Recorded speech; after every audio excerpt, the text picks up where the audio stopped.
আজকে রান্না করব চিংড়ি মাছের মালাইকারি। গ্যাস ধরিয়ে দিয়েছি, কড়াই গরম হয়ে গেছে, দিয়ে দেব তেল।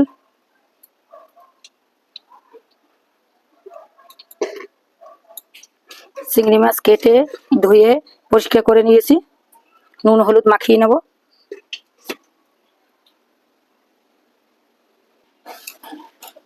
চিংড়ি মাছটা ভেজে নেব, বেশি ভাজবো না, অল্প করে ভেজে নেব।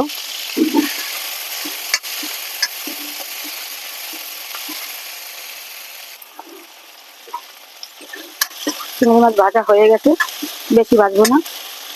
মালাইকারিতে চিংড়ি মাছ অল্প ভাজতে হয়, তাহলে খেতে স্বাদ লাগে।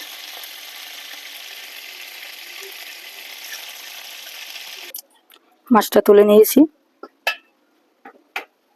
এবার জিরে দেব, জিরা ফোড়ন।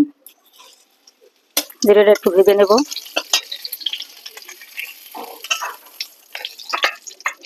জিরাটা ভাজা হয়ে গেছে, এইবারে এলাচ আর দারচিনি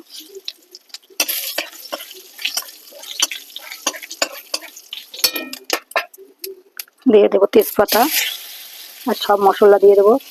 জিরা বাটা, হলুদ গুঁড়ো, আদা বাটা, গোলমরিচের গুঁড়ো আর গরম মশলা, কাঁচা লঙ্কা আর লবণ একবারে দিয়ে দেবো সব। একটু ভেজে নেব। এবার দিয়ে দেবো দুধ।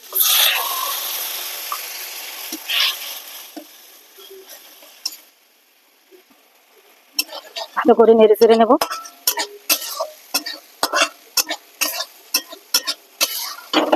একটু কষাতে হবে।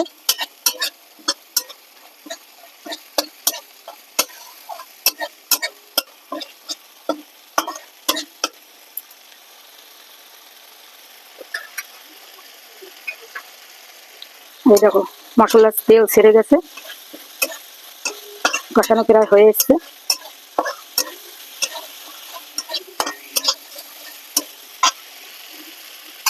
এবার চিংড়ি মাছটা দিয়ে দেবো।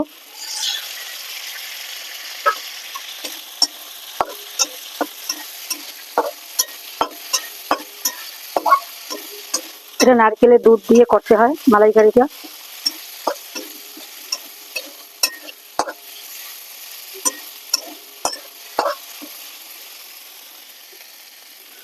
নারকেল যদি না থাকে তাহলে গরুর দুধ দিয়েও করা যায়, আমন দুধ দিয়েও করা যায়।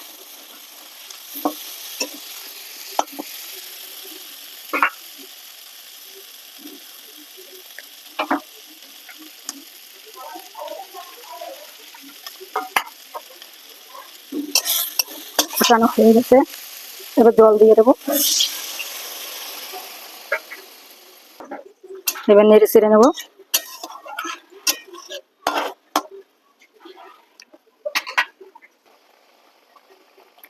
দিয়ে দেবো একটু চিনি।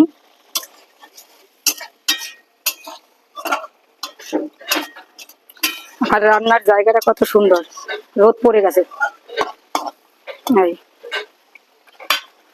এবার গ্যাসটা অফ করে দেবো।